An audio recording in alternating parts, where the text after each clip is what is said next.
friends, welcome back to my channel Genesis Globals. Friends, இன்னைக்கு வீடியோல நம்ம என்ன பார்க்க போறோம் அப்படினா பொதுவாவே சளி தொல்லை வந்த உடனே பெரியவங்க என்ன சொல்லுவாங்க, சுக்கு மிளகு திப்பிலி நீங்க இத வந்து தேன்ல மிக்ஸ் பண்ணி சாப்பிடுங்க, சளிக்கு ரொம்ப நல்லது அப்படினு சொல்லுவாங்க. பெரியவங்களா இருந்தாலும் சின்ன பிள்ளைங்களா இருந்தாலும் நம்ம அதை யூஸ் பண்ணலாம். அவ்வளோ ரொம்ப ஒரு மெடிசினல் பிளான்ட்ஸ் தான் இந்த சுக்கு மிளகு திப்பிலி. இப்போ வந்து நிறைய பேருக்கு வந்து சுக்கு மிளகு திப்பிலி அப்படின்னா என்ன அப்படின்னு தெரியாது. ஸோ இந்த வீடியோவில் நம்ம அதை பற்றி தான் பார்க்க போகிறோம். இப்போ என்ன முதலாவதாக இதில் பார்க்குறது வந்து மிளகு அப்படின்னு சொல்லுவாங்க. எங்கள் இடத்துல நல்ல மிளகு அப்படின்னு சொல்லுவாங்க. நல்ல மிளகு நம்ம சொல்கிறது வந்து இங்கிலீஷில் நம்ம பெப்பர் அப்படின்னு சொல்லுவோம், பிளாக் பெப்பர். அந்த பிளாக் பெப்பர் பிளான்ட் தான் இது. இதை வந்து எங்கள் இடத்துல நல்ல மிளகு அப்படின்னு சொல்லுவாங்க. பொதுவாக எல்லோரும் மிளகு அப்படின்னு சொல்லுவாங்க, ஆனால் எங்கள் இடத்துல வந்து நல்ல மிளகுன்னு சொல்லுவாங்க. அது வந்து கொடி வந்து நம்ம வெத்தலை கொடி மாதிரி தான் இருக்குது. நம்ம இதில் பார்க்குறோம்ல, இதே மாதிரி தான் அந்த கொடியாக படர்ந்து போகக்கூடிய ஒரு பிளான்ட் இது. பார்த்தீங்களா, இது நம்ம ஒரு மரத்தில் கொஞ்சம் உயரமாக வரக்கூடிய ஒரு தென்னை மரத்தில் அல்லது ஒரு பிளா மரத்தில் எதாவது கொடுத்து விட்டோம் அப்படின்னா இந்த மாதிரி இப்படி படர்ந்து வந்துடும். அதில் இருந்து நமக்கு நிறைய காய்கள் கிடைக்கும்.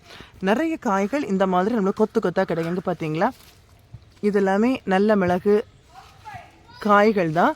இதை நல்ல மிளகு வள்ளி அப்படின்னு எங்கள் இடத்துல சொல்லுவாங்க. வள்ளின்னு சொல்கிறது அவங்க இந்த என்ன இருக்குல்ல, இது இவ்வளோ ஒரு வள்ளி அப்படின்னு சொல்லுவாங்க. பார்க்குறீங்கல்ல, இதெல்லாமே நல்ல மிளகு தான். இது என்னடா இப்படி பச்சை கலரில் இருக்குது, இது எப்போ கலர் சேஞ்ச் ஆகும் அப்படின்னு நீங்கள் கேட்பீங்க. நான் வந்து இது இப்போ பறிச்சதான் இந்த மரத்துலேருந்து. இப்போது இதில் விளைஞ்சிருந்தது தான் நான் எடுத்தேன். இது என்ன ஆகும் அப்படின்னா, நம்ம பறிக்கிற நேரம் இந்த மாதிரி ரெட் கலரில் இருக்கும். இந்த மாதிரி விளைஞ்ச பிறகு நம்ம பறிக்கணும். இந்த காய்கள் எல்லாமே நான் கொஞ்சம் நல்ல இந்த காய்கள் எல்லாம் கொஞ்ச நாளுக்கு பிறகு பார்த்தோம் அப்படின்னா நல்ல டார்க் க்ரீன் கலரில் மாறும். நல்ல டார்க் க்ரீன் கலரில் மாறும். என்ன பார்க்குறீங்கல்ல, இதை விட நல்ல டார்க் ஆகும். நல்ல டார்க் ஆனதுக்கப்புறம் கொஞ்சம் கொஞ்சமாக காய்கள் வந்து பழுக்க தொடங்கிடும். பழுத்து அப்படின்னா இந்த மாதிரி நம்ம பார்த்தோம்ல, இந்த மாதிரி ரெட் கலரில் சேஞ்ச் ஆகி நம்ம அதை பறித்து அப்படியே காய போட்டோம் அப்படின்னா என்ன பார்க்குறோம்ல, பிளாக் கலரில் இருக்குல்ல, இந்த மாதிரி பிளாக் பெப்பர் ஆயிரும். இதான் பிளாக் பெப்பர். இதான் நம்ம மிளகு அப்படின்னு சொல்கிறோம். நம்ம சுக்கு மிளகு திப்பிலியில் உள்ள மிளகு இதான். சுக்குன்னு உள்ளது நம்ம அந்த இஞ்சியை காய போட்டு வர்றது. இது வந்து மிளகு. அடுத்ததாக திப்பிலி. திப்பிலி எப்படி இருக்கும் அப்படின்னு பார்த்தீங்க அப்படின்னா, இது மிளகு வந்து கீழே விழுந்து கிடக்கு பாருங்கள் ஃப்ரெண்ட்ஸ். இங்கே பாருங்கள், நம்ம இதை கவனிக்காமல் இங்கே பாருங்கள், இந்த மாதிரி தான் என்ன நீங்கள் பார்க்குறீங்கல்ல, இது வந்து மிளகு தான். இது வந்து நல்லா விளைஞ்சது கீழே விழுந்து கிடக்குது, நம்ம கவனிக்காமல் அப்படியே விழுந்திருக்கு. இது மரத்துலேயே நிற்க நேரம் நம்ம பறிச்சிடலாம். மரத்துலேயே இந்த மாதிரி தான் இந்த காய்கள் வந்து நல்லா ரெட் கலரில் மாறி இருக்கும். இப்போ நம்ம இதில் மேலே பார்க்குறதுக்கு நிறைய காய்கள் நிற்கிது.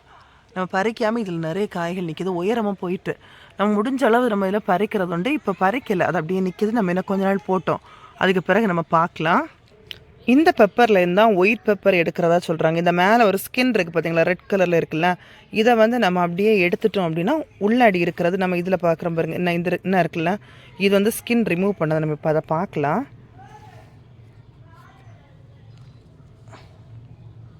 இங்கே பாருங்கள், இது பழுத்தது. நம்ம இதை கை வச்சு இப்படி அழுத்தி விட்டோம் அப்படின்னா உள்ளாடி இருக்குது பார்த்தீங்களா,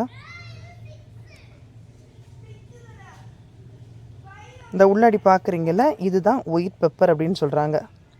இங்கே பார்த்தீங்களா ஃப்ரெண்ட்ஸ், இதுதான் ஒயிட் பெப்பர். இதை நம்ம அப்படியே காய போட்டு எடுத்துடலாம். ஓகே, இங்கே பார்த்தீங்களா, இது வந்து பிளாக். நம்ம இதில் பார்க்குறது பிளாக் பெப்பர் இருக்குது. அப்புறமா நம்ம இதில் பார்க்குற ஒயிட் பெப்பர். ஓகே ஃப்ரெண்ட்ஸ், இனி வந்து நம்ம அந்த திப்பிலி அப்படின்னு சொல்கிறோம்ல, அது என்ன அப்படின்னு நம்ம பார்க்கலாம். நம்ம இதில் பார்க்குறோம்ல ஃப்ரெண்ட்ஸ், இதில் 2 விதமான பிளான்ஸ் நிற்கி. ஒன்று வந்து வெத்தலை கொடியை நிற்கிது. இதுக்கு கூடையே வந்து திப்பிலி நிற்கிது. திப்பிலின்னு நம்ம இதில் பார்க்குறோம்ல, இந்த காய் தான் திப்பிலி. நம்மக்கிட்ட முன்னாடி 2 டைப்பான திப்பிலி இருந்துச்சு. ஒன்று வந்து மினியேச்சர், இது வந்து இந்த மாதிரி படர்ந்து போகக்கூடியது, நல்ல அப்படியே விரிஞ்சு வரும். இது ஃபுல்லுமே அந்த வெத்தலை அதெல்லாமே மிக்ஸ் ஆகி வராதான். திப்பிலி விளைஞ்சதுக்கு அப்புறமா தான் நம்ம பறிப்போம். நம்ம அது எப்படி இருக்கும்னு பார்க்கலாம். இப்போ இதில் வந்து வேறு செடிகளுக்கு கூடயே அப்படியே மிக்ஸ் ஆகி திப்பிலி வளர்ந்து நிற்கிது. இங்கே பார்க்குறீங்கல்ல, இது வந்து திப்பிலி. இதுதான் நம்ம வந்து அந்த மெடிசினல் பிளான்ட். ரொம்ப ரொம்ப ஒரு நல்ல ஒரு மெடிசினல் பிளான்ட் இது. இது வந்து என்ன அப்படின்னா, நம்ம தோட்டத்தில் நிறைய நிற்கிது. தோட்டத்தில் ஃபுல்லுமே அந்த புல் மாதிரி நிறைய நிற்கிது. என்ன அப்படின்னா, நம்ம வந்து நம்ம தேவைக்கு நம்ம இதை யூஸ் பண்ணாமல் நம்ம அதை அப்படியே வேஸ்ட் பண்ணிகிட்ருக்கோம். பிள்ளைங்களுக்கு சளி ட்ரபிள் வந்த நேரத்தில் நான் வந்து கடையிலேருந்து திப்பிலி விலைக்கு வாங்கினேன்.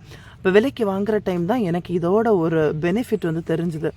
என்ன அப்படின்னா, அந்த பணப்பயிர்னு சொல்கிறாங்கல்ல, இந்த திப்பிலி வந்து 1/4 கிலோ வந்து 400 ரூபா சொன்னாங்க. கரெக்டாக 400 ருபீஸ் சொன்னாங்க ஒரு ஹோல்சேல் ஷாப்பில். பார்த்தீங்களா ஃப்ரெண்ட்ஸ், நம்ம கண்ணுக்கு முன்னாடியே இவ்வளவு இருந்த பிறகு கூட நம்ம அதை வேஸ்ட் பண்ணிவிட்டு கடையிலேருந்து வாங்குகிறோம். நான் அதுக்கு பிறகு தான் நினச்சேன் நம்ம எவ்வளோ அதை வேஸ்ட் பண்ணுறோம் அப்படின்னு. ஓகே, நம்ம அதனால் இதெல்லாமே பறிச்சிடலாம். பறித்து இதை காய போட்டு நம்ம பிள்ளைங்களுக்கு சளி ட்ரபிளுக்கு யூஸ் பண்ணலாம் ஃப்ரெண்ட்ஸ். அதுக்காக தான் நான் இப்போ பறிச்சிட்ருக்கேன். இங்கே பாருங்கள், நிறையவே நிற்கிது. உங்கள் யாருக்காவது இந்த திப்பிலி பிளான்ட்டோட சின்ன பேபி பிளான்ட் வேணும் அப்படின்னா எனக்கு கீழே நீங்கள் கமெண்ட் பண்ணுங்கள். இதெல்லாமே திப்பில் தான் விளைஞ்சதுக்கப்புறமா இப்படி டார்க் கலர் ஆகும். இதை விட இன்னும் பிளாக் ஆகும். நம்ம அதுக்கு பிறகு நம்ம அதை பொடிச்சு பிள்ளைங்களுக்கு யூஸ் பண்ணலாம். பிள்ளைங்களுக்கு மட்டும் இல்லை, நம்ம பெரியவங்களுக்கும் ரொம்ப நல்லது. இங்கே பார்த்தீங்களா ஃப்ரெண்ட்ஸ், இப்படி தான் இருக்கும். நல்ல பெரிய காயாக தான் இருக்குது. நம்ம தோட்டத்தில் மெயினாக பார்க்குற எல்லாமே இந்த புல் மாதிரி நிற்கிற எல்லாமே திப்பிலி தான். இது வந்து நம்ம பயன்படுத்தாமல் அப்படியே விட்டுருக்கோம். பொதுவாக என்ன ஆகும் அப்படின்னா, நம்ம மற்ற பிளான்ஸ் போட்டிருப்போம் தெரியுமா, அது கூடயே மிக்ஸ் ஆகி நிறைய புல் மாதிரி அடைஞ்சிடும். நம்ம அதனால் அப்பப்போ அதை வெட்டி வெட்டி மாற்றிட்டே இருப்போம். பார்த்தீங்களா ஃப்ரெண்ட்ஸ், நம்ம தோட்டத்தில் மேக்ஸிமம் நம்ம பார்க்குற அந்த புல் மாதிரி இருக்கிற எல்லாமே அந்த திப்பிலி பிளான்ட் தான். இது வந்து நிறைய இடத்த இப்படி கவர் பண்ணி வளர்ந்து நிற்கும். இந்த திப்பிலி நம்ம எப்படி பயன்படுத்தணும் அப்படின்னு நீங்கள் பார்த்தீங்க அப்படின்னா, எல்லாமே ஈக்குவல் குவான்டிட்டி. இப்போ வந்து சுக்கு வந்து ஒரு 1/4 கிலோ நீங்கள் எடுக்கிறீங்க, 1/4 கிலோ எடுக்கிறீங்க அப்படின்னா அந்த திப்பிலியை வந்து 1/4 கிலோ எடுங்க. அதே மாதிரியே மிளகு, நல்ல மிளகு இருக்குல்ல, அதுவும் ஒரு 1/4 கிலோ நம்ம எடுத்து எல்லாமே ஒரே அளவில் நம்ம வந்து பவுட்ரு பண்ணி நல்லா காஞ்சதுக்கப்புறமா பவுட்ரு பண்ணி நம்ம ஒரு பாக்ஸில் ஏதோ நல்லா ஏர் டைட் கண்டெய்னரில் போட்டு வச்சிட்டோம் அப்படின்னா பிள்ளைங்களுக்கு நம்ம டெய்லி கொஞ்சமாக தூங்குறதுக்கு முன்னாடி, பிள்ளைங்க மட்டும் இல்லை பெரியவங்களுக்கு தான் கொஞ்சமாக நம்ம தேனில் மிக்ஸ் பண்ணி நம்ம எடுத்துட்டோம் அப்படின்னா சளின்னு உள்ள ஒரு ட்ரபிளே இருக்காது. ரொம்ப ரொம்ப நல்லது. இது வந்து நம்ம டெய்லி யூஸ் பண்ணிக்கலாம், ஒன்றும் செய்யாது. ஏன்னா இது வந்து நேச்சுரலாக உள்ளது தான், இது ஒன்றும் பண்ணாது. மற்ற மாதிரி இப்போ நான் சொன்னதை தவிர உங்களுக்கு இதில் வேறு ஏதாவது தெரியும் அப்படின்னா கீழே மறக்காமல் கமெண்டில் சொல்லுங்கள் ஃப்ரெண்ட்ஸ். மிளகு வந்து நம்ம தோட்டத்தில் உள்ளதான் நம்ம பயன்படுத்திகிட்டு இருக்கோம். இந்த திப்பிலி வந்து முன்னாடி யூஸ் பண்ணிகிட்டு இருந்தோம், பிறகு அது நம்ம பயன்படுத்துறது கிடையாது. இங்கே பார்த்தீங்களா எவ்வளவு அப்படியே வேஸ்ட் ஆகி தான் போயிட்டுருக்கு. பார்த்தீங்களா ஃப்ரெண்ட்ஸ், எவ்வளோ காய்க்குதுன்னு பாருங்கள். நிறைய நிறைய நிற்கிது, காய்கள் நிறைய நிற்கிது, நிறைய வந்துகிட்டே இருக்குது. நம்ம புல் அப்பப்போ வெட்டி க்ளீன் பண்ணுற நேரத்தில் இதெல்லாமே அப்படியே மாறி போயிட்டே இருக்கும். திரும்பியும் கொஞ்சம் கொஞ்சம் சின்ன சின்ன பீசஸ் நிற்கிறதுலேருந்து வந்துகிட்டே தான் இருக்குது. இதெல்லாமே நம்ம வேஸ்ட் பண்ணிகிட்ருக்கோம். இப்போ பிள்ளைங்களுக்கு நம்ம வாங்கினதுக்கு அப்புறமா தான் தெரியுது 1/4 கிலோ கரெக்டாக 400 ரூபா அப்படின்னா 1 கிலோ வார நேரம் பாருங்கள் 1600 ரூபா. ஓகே ஃப்ரெண்ட்ஸ், இவ்வளோ நேரம் இந்த வீடியோ பார்த்துருப்பீங்க. கண்டிப்பாக யூஸ்ஃபுல்லாக இருந்திருக்கும். வீடியோவை லைக் பண்ணுங்கள், ஷேர் பண்ணுங்கள், கமெண்ட் பண்ணுங்கள். இதுவரை எங்களோட சேனலுக்கு நீங்கள் சப்ஸ்கிரைப் பண்ணலன்னா மறக்காமல் சப்ஸ்கிரைப் பண்ணுங்கள். தேங்க்யூ, பாய்.